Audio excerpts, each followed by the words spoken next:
Assalamu alaikum. That's definitely a very nice welcome. Thank you. أعوذ بالله من الشيطان الرجيم بسم الله الرحمن الرحيم والصلاة والسلام على رسول الله وعلى آله وصحبه أجمعين رب اشرح لي صدري ويسر لي أمري واحلل عقدة من لساني يفقهوا قولي. So ending the conference today, I want to begin by saying thank you to everyone who's put in a lot of effort into this conference, the people who work behind the scenes. We couldn't have done this without you. Jazakallah khair to all of you. I also want to say what a pleasure it was to meet many of you. I got the chance, alhamdulillah, after the last lecture to meet a lot of you. And I just want to say there's a really strong, deep sense of warmth coming from your community. And I really, really appreciate that. I love communities like that with a lot of depth and warmth and passion. And alhamdulillah, I felt that from your community. So I want to thank you for that, making me feel welcome here, although I'm from quite far away in the other side of the continent in Southern California. That's not where I'm from, but where I'm living right now. I want to end this conference talking about a topic that relates to everyone. Everyone in this room can relate to what I'm about to talk about. And that is the topic of the storms that we face in our lives. We all face weather. As you know, this morning I was delayed due to weather. And you know, when I went up to the woman at the customer service and I was asking her, you know, what I can do, I had to retrieve my bag and then take, ground transportation. It was a bit complicated. And her answer was, we really can't predict it. It's weather. And the thing about weather is no matter how powerful you are, how sophisticated you are, no matter how rich you are, you cannot control the weather. And all the technology in the world that they've created cannot change the weather. They cannot affect the weather by 1 degree. They can't make it less foggy just because they want to take off they want the planes to take off. We cannot control the weather. And that's what happens in our lives. We can't always control the kinds of challenges that we're faced with. We can't always control who's in office. We are your neighbors down south. We don't have the greatest person in office just now, Maybe you guys do. You're very lucky. But we don't. And we can't always control these things. We can't always control who's in power. We can't control some of the things that we're faced with in our lives. We can't always control who we lose or what comes our way. But let me ask you this question. Right now outside, it's quite cold. And there's other places in the world where it's quite hot. Yeah? You can't control that it's cold. You can't say, it's 0 degrees, it's -1. I want it to be about 10 degrees higher. So you just, you just decide that. You can't do that. But what can you do when it's cold outside? Exactly. You can put on a coat. You can put on clothing to protect you from the weather. And that's how it works spiritually and psychologically. That we as human beings, we go through storms in life. And that's just an inevitable part of dunya. That's part of the reality of this life. Allah subhanahu wa ta'ala tells us, وَلَنَبْلُوَنَّكُمْ بِشَيْءٍ مِّنَ الْخَوْفِ وَالْجُوعِ وَنَقْصٍ مِّنَ الْأَمْوَالِ وَالْأَنفُسِ وَالثَّمَرَاتِ وَبَشِّرِ الصَّابِرِينَ. So Allah is telling us, He's confirming that verily, indeed, definitely you will be tested of something of fear. That anxiety and fear are going to be one of the tests in this life. We are going to have to feel afraid sometimes. Hunger. Yes, there's going to be times when you're not going to have what you need, or you're going to want more than you can actually get. Hunger, not just in food, but in anything where you need more than you can actually get. وَنَقَصٍ مِّنَ الْأَمْوَالِ وَالْأَنفُسِ وَالثَّمَرَاتِ. And loss in wealth, loss in the people in our lives, and then loss in the fruits of our toil. So, I don't typically speak to an audience full of farmers, right? So, does that mean this ayah doesn't apply to us? Thamarat. نَقَصٍ مِّنَ الْأَمْوَالِ وَالْأَنفُسِ وَالثَّمَرَاتِ. Yeah, we may not be farmers, we may not go and toil the land and till the land and plant the seeds, but have you ever in your life put in effort and not seen results? Has that ever happened? Have you ever studied really hard for an exam and you didn't do very well? Or tried really hard in a relationship and it still didn't work out? Or maybe tried very, very hard to please someone and just didn't work, couldn't please them? These kinds of things. Have we ever put in effort and not seen results? And the answer is yes. This is one of the tests that Allah tells us, that we're going to have loss in this life, and we're going to have some amount of loss as part of the tests of this life. Loss of wealth, loss of people, and loss of the fruits of our toil. Results. We're not always going to see the results that we want, even when we put in a lot of effort. And then after saying all of that, Allah subhanahu wa ta'ala says, وَبَشِّرُ الصَّابِرِينَ. He says, give glad tidings to those who have sabr. Now this word sabr has been very misunderstood. And I think this concept has even been abused in some cases. For example, a lot of people believe that sabr means do nothing. A lot of people believe that sabr means to be passive. A lot of people believe that sabr is to turn the other cheek when you're being mistreated, or when you're being abused, or when you're seeing mistreatment, or when you're seeing abuse. But the reality is that's not what sabr means. And in fact, Allah subhanahu wa ta'ala and His Messenger teach us that we're not supposed to be passive. Islam is not a passive religion. Islam is an active religion.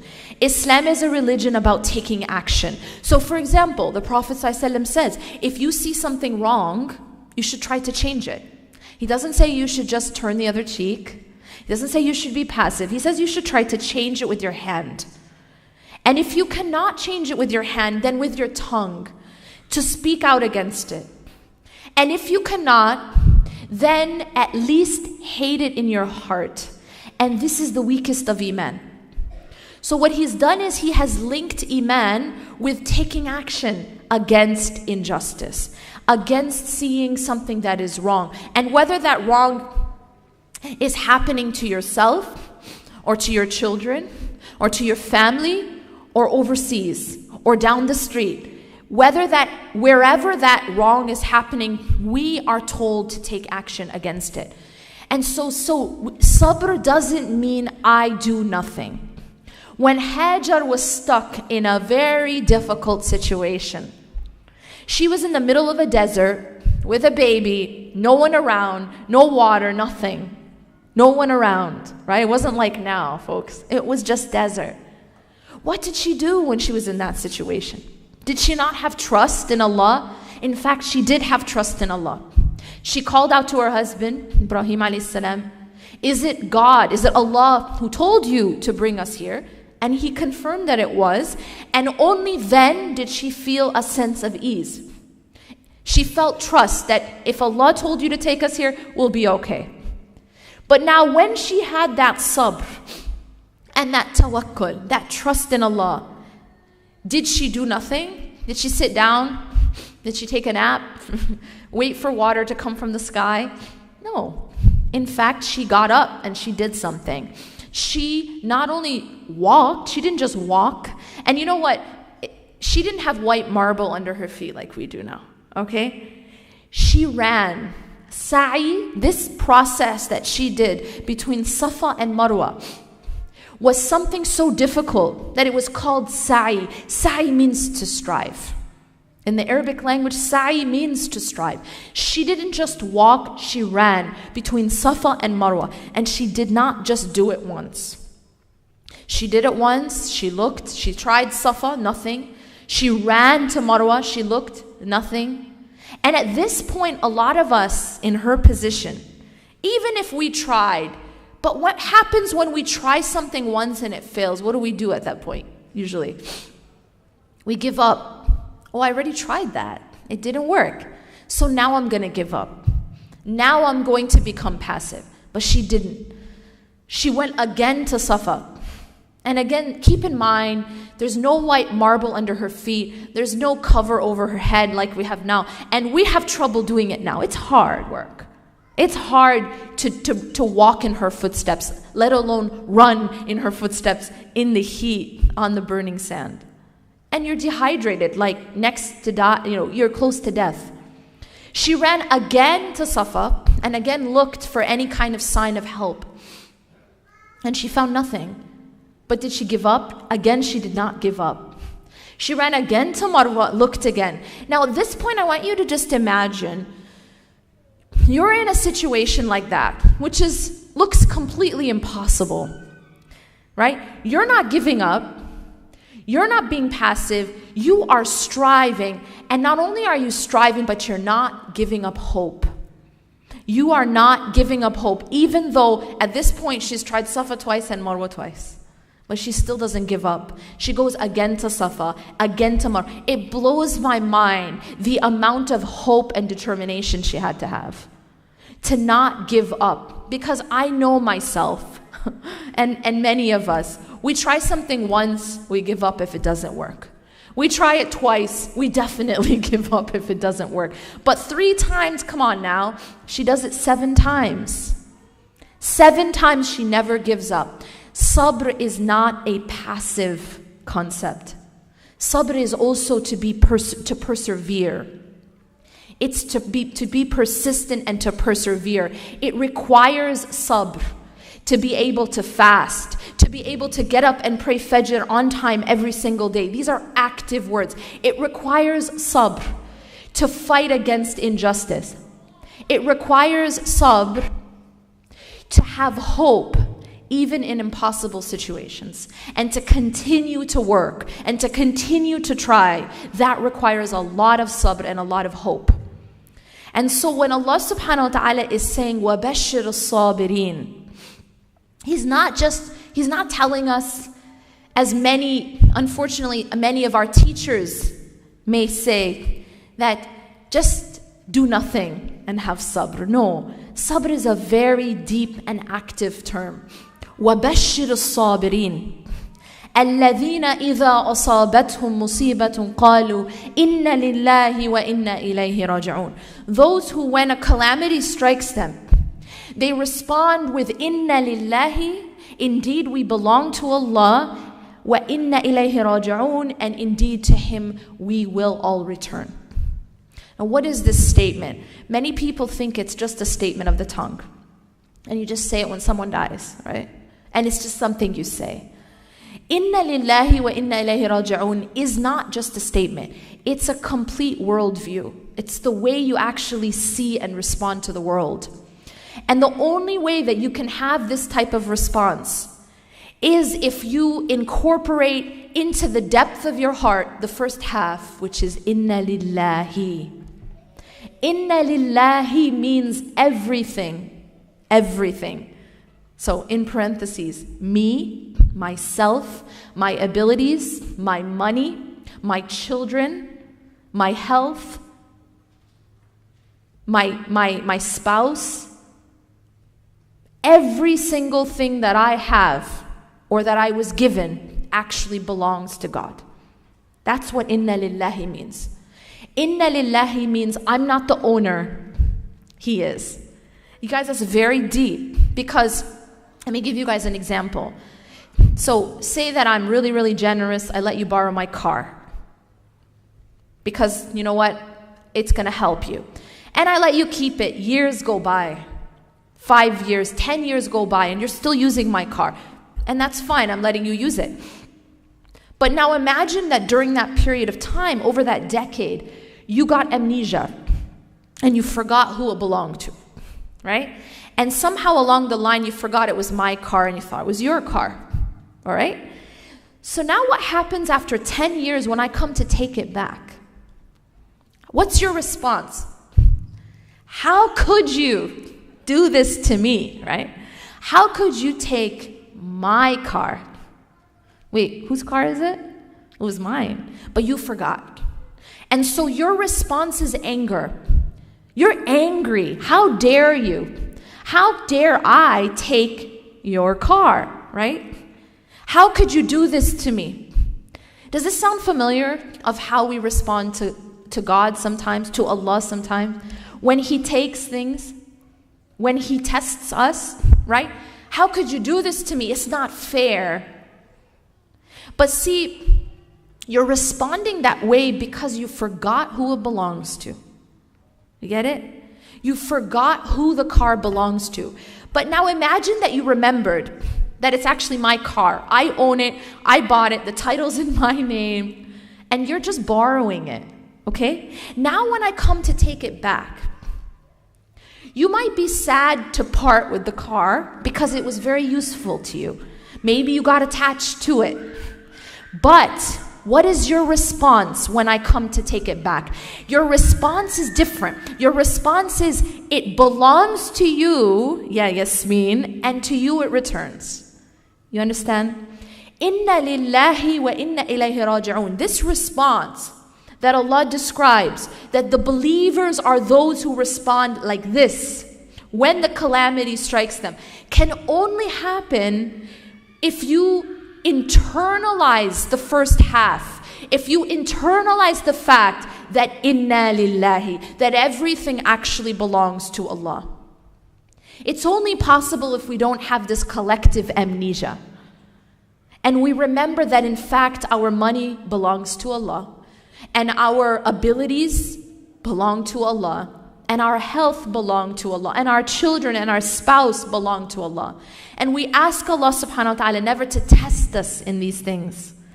We should never ever act sort of tough with Allah subhanahu wa ta'ala. You know what I mean? Like, you know, Allah, my iman is so high. I love you so much. You can test me. Just watch. No. No. Absolutely not. We never ask Allah subhanahu wa ta'ala to test us. We never say, look at me, I got this, I can handle it. Never. We always ask Allah for afu and afiyah. Allah and His Messenger tell us to ask for ease. This is very important. One of the mistakes people make on the spiritual path is they think they're tough guys. You know what I mean? And almost everyone at some point has made this mistake, where they sort of make a lot of claims, you know what I mean? Like, oh, you know, even something as, you know, there may be a good intention behind it, but claims like, the only thing I need is Allah. Well, that's a heavy statement. That's a heavy claim. And if you were tested in that claim, you know, look at Ayyub alayhi salam when he was tested. And he's a prophet. He had everything taken one by one from him, you know, and he's a prophet, and eventually he's calling out to Allah, أَنِّي مَسَّنِيَ الضُّرُّ وَأَنْتَ أَرْحَمُ الرَّاحِمِينَ, that indeed difficulty has befallen me and you are the most merciful of the merciful. Every single prophet, and these are like the superheroes of humans, the superheroes of mankind, and they always asked for help. So we should be very, very careful not to be too arrogant. In the sense, it's sort of an arrogance where we think, oh, but I can handle it. Another mistake we make, I'll tell you what the other mistake, be careful of these mistakes, is that when we see another person going through a difficulty and we judge them, maybe they're suffering a lot, and maybe we judge them and we judge how they're responding and almost think that we would respond better than them. You know what I mean? Well, what's wrong with that? But why don't they just get over it, right?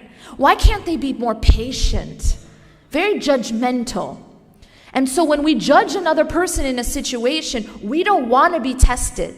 So we have to be very careful not to have these kinds of, and they may come from a sincere place that I am, you know, I feel I'm pumped, I've got a iman high, you know, but then sometimes it can make us arrogant. And it can make us look down on others. Be careful of ever doing that, because if you yourself are tested, you may not be able to handle it. So it's very important that we never ask for tests, that we always ask for ease. Afw and afiyah. These are one of the, I gave you guys a prescription in my last talk. And I want to remind you of that prescription now. This is a life-saving prescription. I said salah is your oxygen. Adhkar is like medicine. I told you to download my dua app and do your morning, evening, and nighttime du'as religiously, consistently. That is medicine. And then the Quran, right? What that does, you'll notice that even within the adhkar of morning and evening, there's a dua that you're asking Allah. Allahumma inna nas'aluka al-'afwa wal-'afiyah في الدنيا والآخرة. اللهم إني أسألك العفو والعافية في ديني ودنياي وأهلي ومالي. You're asking Allah for afwa and afiyah. What does that mean? It's forgiveness and safety and ease. Afiyah is a very big term. The Prophet ﷺ told us to ask for this. And it's essentially safety and ease. We have this weird kind of thinking that sometimes we think the harder something is, the better, right? If you want to be religious, you gotta suffer, And if you have like a two choices in the deen, always choose the harder one because that's just better. Where the Prophet ﷺ did the opposite. If he had two choices, he would choose the easier one.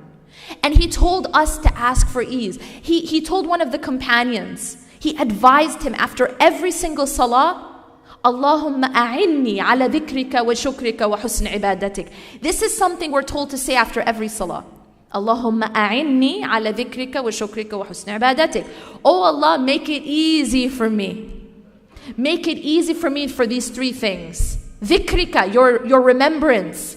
Your gratitude, thankfulness to you, and the best of your worship. We are asking for ease, and we are told to ask for ease. I will tell you one of the mistakes that people make also, and this is a bit subtle, is instead of asking for ease, people only ask for sabr. This is deep, okay? People only ask for sabr instead of asking also for ease. So, for example, something difficult has befallen them. Something's hit them. A calamity has struck them. Right? So a lot of people will ask, Ya Allah, give me the ability to bear this. Great. So then it continues. Give me the ability to bear this. And even give me sabr. Can I tell you what sabr is? Sabr is like a spiritual muscle. Okay? If you go to a personal trainer and you say, yo, personal trainer, make me strong. What do you think they're going to do? Are they going to take off the weight or put it on? You get it? See, the process of building spiritual muscle isn't easy. It's basically like you're asking God, make me an Olympic athlete who can carry 500 pounds. Well, guess how you get there. You know what I'm saying? There's a process to get there. But you know what? You can ask for something else. You can actually ask for ease. You can ask that the weight is taken off. And that doesn't mean you're failing the test. Every prophet asked for help. Every prophet asked for help. Nuh alayhi salam, 950 years. We do something for 950 minutes, we give up. Right? These people are crazy. You know what I'm saying? They were crazy. They weren't listening to him. They're plugging their ears. They're just mocking him. Not for 950 minutes, hours, days, but this is years. And after all of that, he calls out to Allah, Anni maghlubun fantasir. He said, I am overtaken. Give me victory. Help me. La ilaha illa anta subhanaka inni kuntu min al-zalimin. Yunus alayhi salam. Study the du'as of the prophets and they are like mind-blowing. They're so powerful, but they're all asking for help. They never said, I got this. I'm a tough guy. I can handle it. You know what I mean?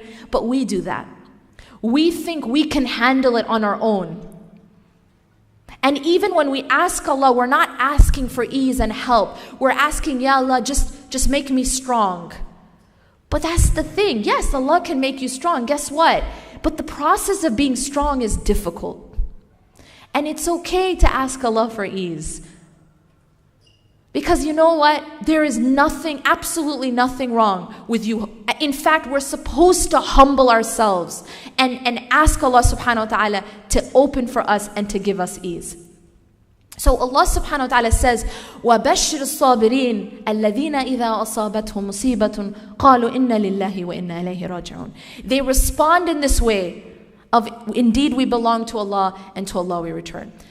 Now this is a very, very difficult thing to do. And it's easy to talk about it while we're sitting, but how do we actually translate it into action? That when we are facing things in our lives, that we respond properly to them. I'll tell you what it is. Have any of you ever run a marathon? Do you know anyone who's ever run a marathon? Perhaps. Okay. Did that person who ran the marathon wake up one day and say, I want to run a marathon tomorrow, and we'll go and run a marathon? No. What did they have to do for months? Train. You have to train for months consistently to be able to even just get to the point where you can run a marathon, or even half a marathon for that matter. Okay? You have to train to be able to do that. Now, spiritually, it's the same thing. Responding to difficulty and being able to have the resilience to handle life, to handle what life throws at you, to handle the weather. You can't just wake up one day and say, oh, I'm going to be able to do this. It requires training. It requires training. And it's training that you have to do every single day. And it's spiritual training. You can't be in a marathon and be able to run it unless you've been training ahead of time. So when I gave you the example of the weather, how many of you know I've talked about this previously. How many of you know the story of the 3 little pigs? You had deprived childhoods, I'm sorry. The 3 little pigs, guys. So there's these 3 pigs. I know haram. It's haram to eat them, but we can talk about them. So 3 little pigs. The first pig is super lazy, right? Because he's lazy, he doesn't want to put in the effort and the time to build a strong home. So he makes his home out of straw. It was easy, quick, but it's very weak. The second one's also lazy, not quite as lazy. He makes his house out of twigs. Again, very weak. Then the third one puts in the time and the effort to build a strong foundation, to build a strong house out of brick. So what then happens? The big bad wolf comes around and he huffs and he puffs. Some of you had a childhood, alhamdulillah. Just kidding. Totally kidding, guys. He huffs and he puffs and he blows the first house down. Why? Because it was very weak. And then the second one comes, he comes to the second house, he huffs and he puffs and he blows the second one down. But then he gets to the third one and he does the same thing. He huffs and he puffs, but he can't blow it down. So here's what happens in life, right? We have various kinds of big bad wolves in our life. They come in different forms. Sometimes they're people in our lives. Sometimes it's political. We have, political leaders, huff and puff, right? Sometimes we have financial big bad wolves, health problems, whatever they are. They come and they huff and they puff and they try to blow our house down. And the question becomes, how strong is your house? Because we can't control the wolf sometimes, right? Just like you can't control the fog, and you can't control the rain, and you can't control the temperature. But what you can control is what you're wearing when it comes, what kind of shelter you have. What does it mean to build a solid foundation, a solid house out of brick? That thing that I gave you, that prescription I gave you, that 3 parts, everyone remember it? Every time you do that, that's daily training. Every time you do that, you're praying. Every time you pray, every time you do your adhkar, every time you read the Quran, you are putting a brick in your house. So now what happens is you've created a very solid house. And now when the big bad wolf comes, as he will, but in different forms, but he always comes. Yeah, shaitan also comes. Yeah, tests will come. Sometimes people, they play that role in our lives. They shake us. And when that happens, the one who built the solid house out of brick will not be destroyed by the big bad wolf. This is the reason we become destroyed by our hardships and our calamities and our tests. It's because we are in a house made of straw or out of twig. It's not solid, it's not strong. There isn't a strong foundation, and that's because we haven't done the training. You understand? We haven't built the house. Our house is weak and flimsy. And so any wind, any blow, and it just knocks it down. And then it destroys us internally. It destroys us mentally and psychologically and emotionally and spiritually. It destroys us. Allah and His Messenger gave us a prescription, but we just don't follow it, of how to do something amazing. And that is to be resilient. Actually, the human being has an amazing ability of resilience. If you look at some of people's lives, I know people, like, their lives, I can't even imagine the kinds of things that they've been through. But the amount of resilience that they've shown, to me, is miraculous. I'll give you just 2 examples. And the reason I give and I share these examples is because they're real stories. And they're not stories of people who lived 1,400 years ago or 2,000 years ago or 20,000 years ago. It's actually happening now. These are people I know now who are alive now, regular people. And this is a sign for us. The first is a friend of mine.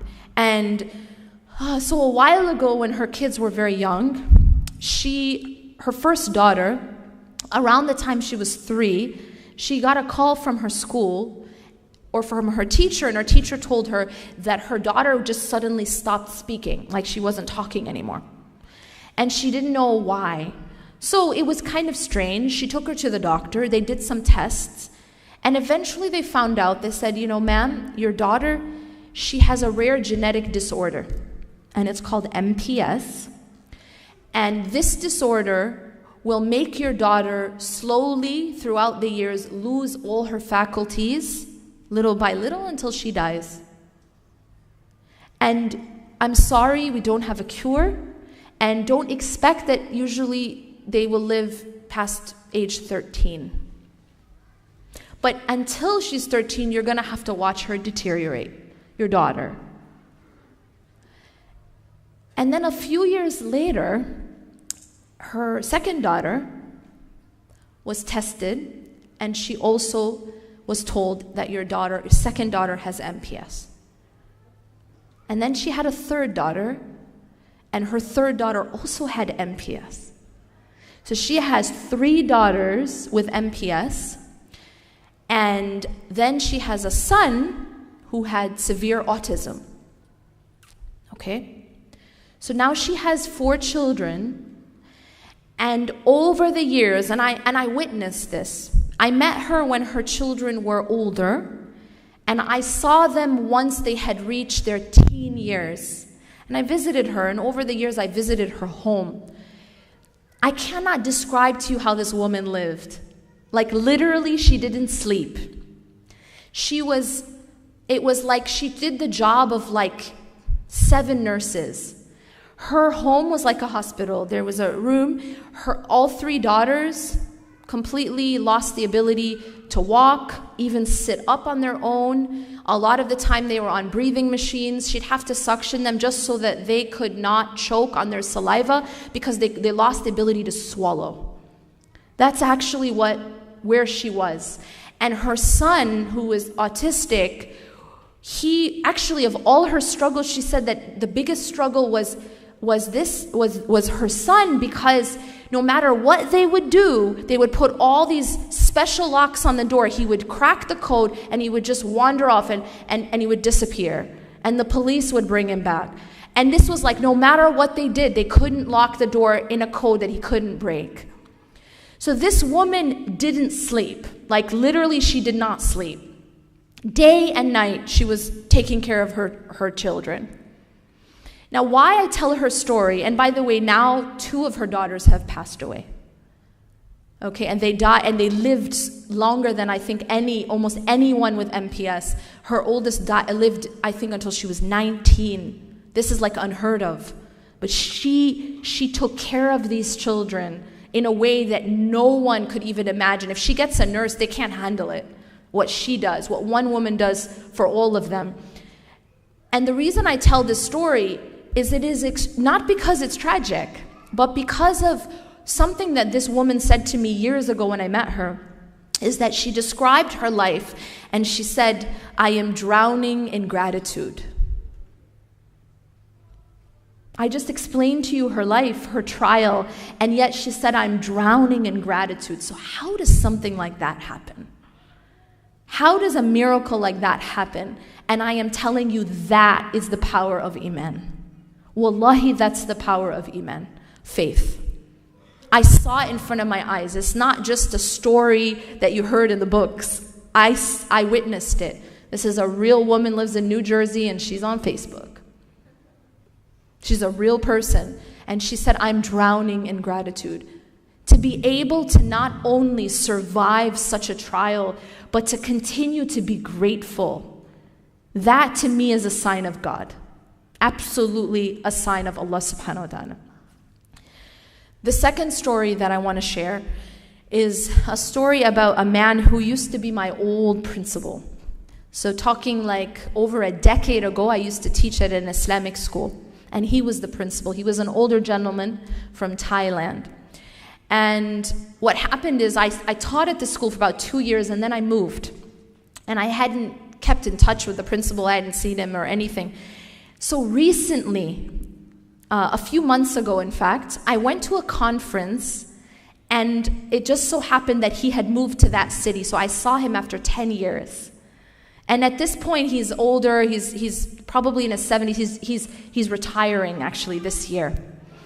So I found out that some things had happened to him over these last 10 years. One of the things that happened is his wife, his beloved wife, she had gotten cancer and she had passed away. Inna lillahi wa inna ilayhi raji'un. May Allah have mercy on her soul. And something else happened. Shortly after the loss of his wife, his son, who was only around 21 years old, was delivering pizzas. And one of the people that he was delivering pizzas to, or someone that he met while he was delivering pizzas, slaughtered him. Just cut his neck. Just like that. Just killed him like that. So this man gets a call at 3 o'clock in the morning, and the call is basically, your son is gone. Just like that. No warning, nothing. That's what I call a blow. That's a blow. Your son is gone. Allahumma nas'aluka al-afiyah. So when I heard this, it really shook me. And then I sat down and I talked to him, and I asked him, I need you to tell me how you coped with that. I need you to teach me how you coped with that. And he told me what happened. He said that when he got the call, obviously he was in shock. And he said he started to sort of pace around the room and said, Inna lillahi wa inna ilayhi raji'un, and trying to process what had happened. And he's trying to process this, but what really absolutely floored me, and in fact, it recently became a news story, some of you may have seen, is that he says to me, when I was talking to him, he says to me, I tried everything to meet with his killer. And I said, why? Why do you want to meet with his killer? He said, for 2 years now, I have been trying to have a meeting with his killer. And his killer is in maximum security jail. You can't meet, he couldn't. The lawyers are like, you can't. And he said, please, just make an exception and allow me to meet with him. And I asked him, why? Why do you want to meet with the killer? And he said, because I want to teach him, I want to give him, I want to forgive him. I want to forgive him, and then I want him, watch this. He said, I want to forgive him, and then I want him to be in the same place with Salahuddin, my son. So this isn't like a fairy tale. This is like a real person now, right? A principal of a school. Can you imagine that? The ability to do that. He said, I want to forgive him, and I want him to be in the same place with my son. I want him to, not only do I want to forgive him, but I want him to be forgiven by God, and I want him to enter paradise with my son. That's what he said. And that was the reason why he wanted to meet with him. He wanted to forgive him and give him the truth, the message, so that he could be forgiven. They actually, if you go and you search it up, they made a news story out of it. He finally got to meet him in court, literally like a week or a week and a half ago.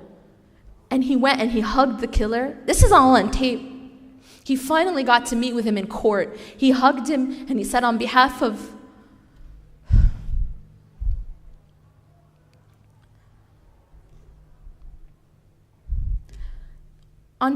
me and my late wife, I forgive you for what you've done. Why I tell this story is because it's a powerful testament to the power of Iman. That's it. These kinds of things are absolutely impossible without Iman. This stuff doesn't happen. This is stuff of myths, right, and fairy tales. Except with Iman. That's the only way something like this can be possible. To have this type of response, this type of resilience in trials that I couldn't even imagine. And I would pray every day to be saved from, to be protected from. But this is the response. Allah subhanahu wa ta'ala tells us in the Quran, أَمْ حَسِبْتُمْ أَن تَدْخُلُوا الْجَنَّةَ وَلَمَّا يَأْتِكُمْ مَثَلُ الَّذِينَ خَلَوْا مِنْ قَبْلِكُمْ مستهم البأساء والضراء وزلزلوا حتى يقول الرسول والذين آمنوا معه متى نصر الله. Do you think that you will enter paradise without going through that which those who came before you went through? They went through difficulty and adversity, and they were shaken. They were so shaken that even the messengers and those with the messengers were calling out and asking, when will the help of God come? Mata Nasrullah. And Allah subhanahu wa ta'ala ends this ayah by reminding us, Ala inna nasrullahi qareeb. Indeed, the help of Allah is near. أقول قولي هذا واستغفر الله لي ولكم إنه غفور رحيم سبحانك الله وبحمدك أشهد أن لا إله إلا أنت أستغفرك وأتوب إليك والسلام عليكم ورحمة الله وبركاته.